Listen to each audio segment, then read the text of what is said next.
after January 6th, it looked as though Republicans overwhelmingly were going to reject Donald Trump, Republican politicians. Instead, virtually all Republicans have fallen in behind Trump's perspective that the 2020 election was stolen. Now, is it on the basis of evidence and truth? No.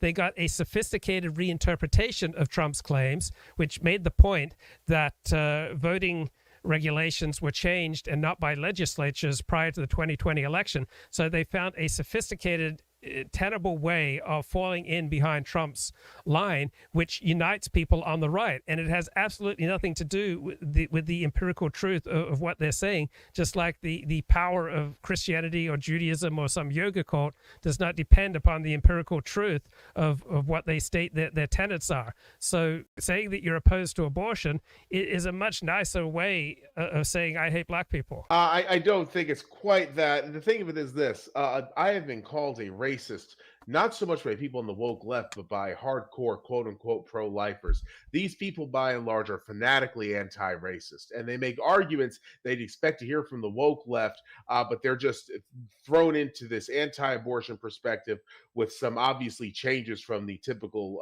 left-wing pro-choice point of view to a supposedly socially right-wing, supposedly pro-life point of view.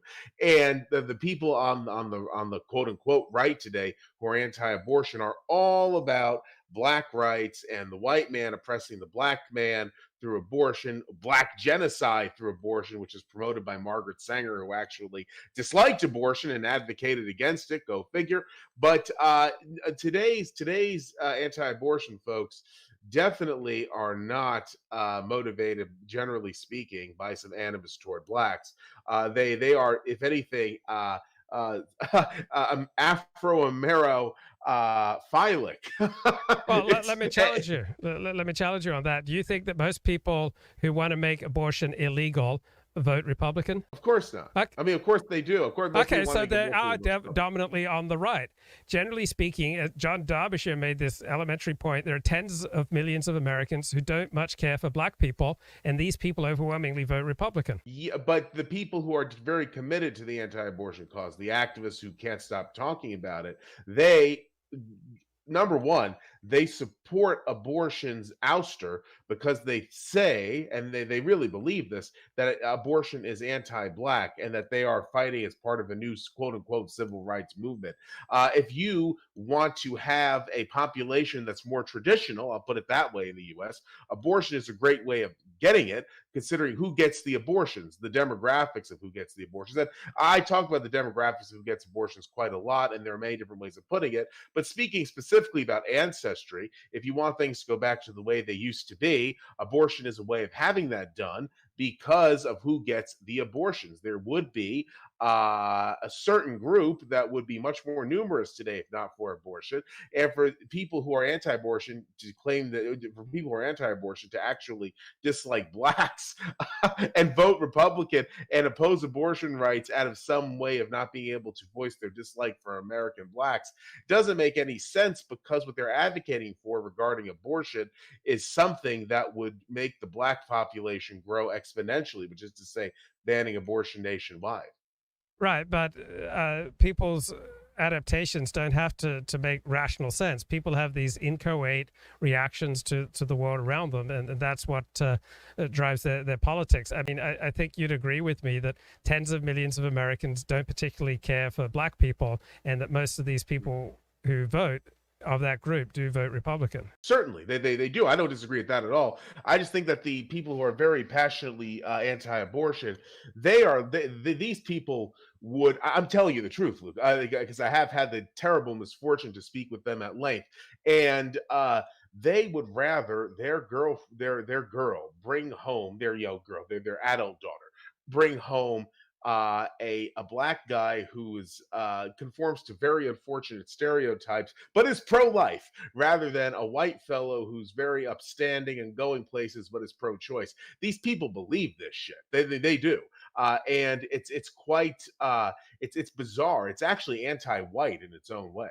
But it's not bizarre because they're simply responding to incentives. You're talking about activists who are in media spotlight or public spotlight, so they have to fight. Regular people too who are activists. They don't have to be Right, but famous. they're in a social circle where to be racist is completely unacceptable. If you're a professional, if you're college educated, it's completely unacceptable to be outwardly racist. So they're going to have to go over and above and beyond perceptions of Republicans and pro-life people as being racist. So they, will go to ridiculous lengths to try to show their, non-racist credentials. Like, we're all responding to incentives.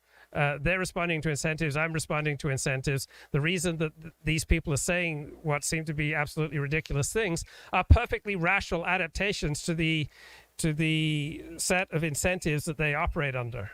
And in a different circumstance, they would react differently. And from Clemens Wenzel to Luke, do you think of Richard Spencer as an edgy liberal, a contrarian, or as something different?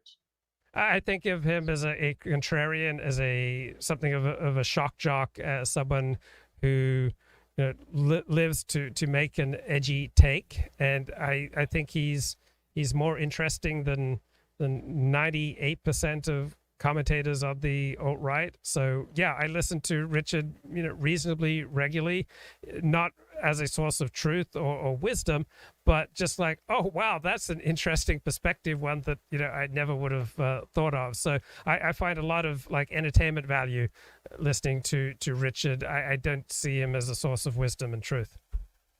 Do you think he takes himself seriously? I mean, do you think he really believes what he says at this point? Yes, I think he takes himself very seriously. Is that supposed to be a joke, or is that your honest opinion? No, absolutely, absolutely. He takes himself tremendous. He's got a tremendous sense of gravitas. He comes from a theatrical background. He wanted to be a theater director, and so he has more musicality in his voice. He has more of a sense of gravitas in his presentation. You kind of get the sense that he's singing his words, on stage in a musical. There's that level of theatricality in his presentation. And yeah, I think he sees himself as a Nietzschean, great man in history. I think he does, although I think that what he's saying now, it's so totally contradictory to what he used to say that it seems to me he's trying to get back into polite society, from which he sprang. He comes from a very affluent, well-respected background, but his life has been destroyed by his activism.